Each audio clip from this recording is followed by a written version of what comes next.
Hatice-i Kübra, Hasan Müşteba, Hüseyin Kerbela, sana sığındım, sana sığındım. İmam Zeynel ile Muhammed Bakır, cennet bahçesinde bülbüller şakır. İmam Cafer Sadık'a erdik çok şükür. Kazım Musa Rıza, sana sığındım, sana sığındım. Muhammed Akir'ye ver bir salavat, Aliye Naki'den umarız imdad. Hasan ol askeri, eleman mürvet, Mehdi sahip liva, sana sığındım, sana sığındım. 14 masumu bak, ruhun acı, 17 kemerbez, derdim ilacı.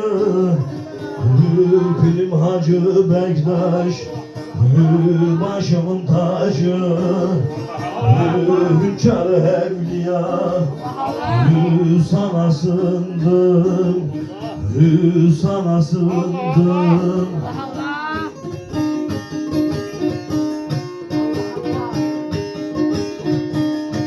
Verdi derdi senin, kulun kurbanın. Yarın Arasat'ta kulu divanın. Senin erenlere çoktur ihsanın. Pirim Süca Baba, sana sığındım, sana sığındım.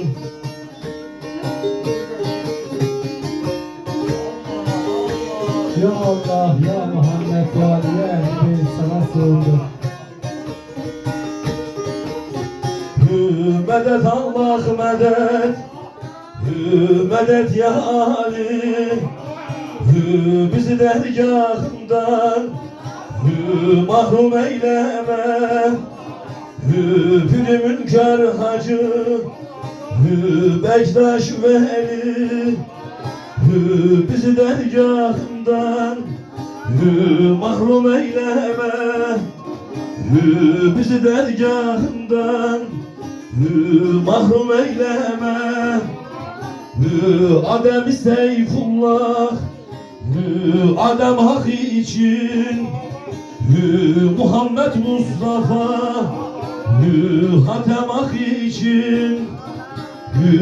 Eyüp'e verdiğin sitem hak için, bizi dergâhından mahrum eyleme. Bizi dergâhından mahrum eyleme.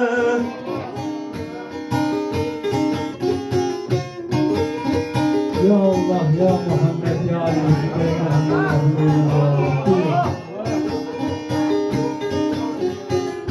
ya Hasan'ın aşkına çekelim zarı. Şah Hüseyin dini, bütün serveri. Alemler nurusun, Cenab-ı Vari. Bizi dergâhından mahrum eyleme. Bizi dergâhından mahrum eyleme. Zeynel'in canına kıldılar ceza. Muhammed Bakır'dır sırrı murteza. İmam Cafer Sadık, Musa-i Rıza, bizi dergâhından mahrum eyleme. Bizi dergahından mahrum eyleme. Derviş Muhammed'im, ey gani kadir, ta ki asker, Er-Rahman'ımdır. Muhammed Mehdi'ye niyazım vardır. Bizi dergahından mahrum eyleme. Bizi dergahından mahrum eyleme. Allah.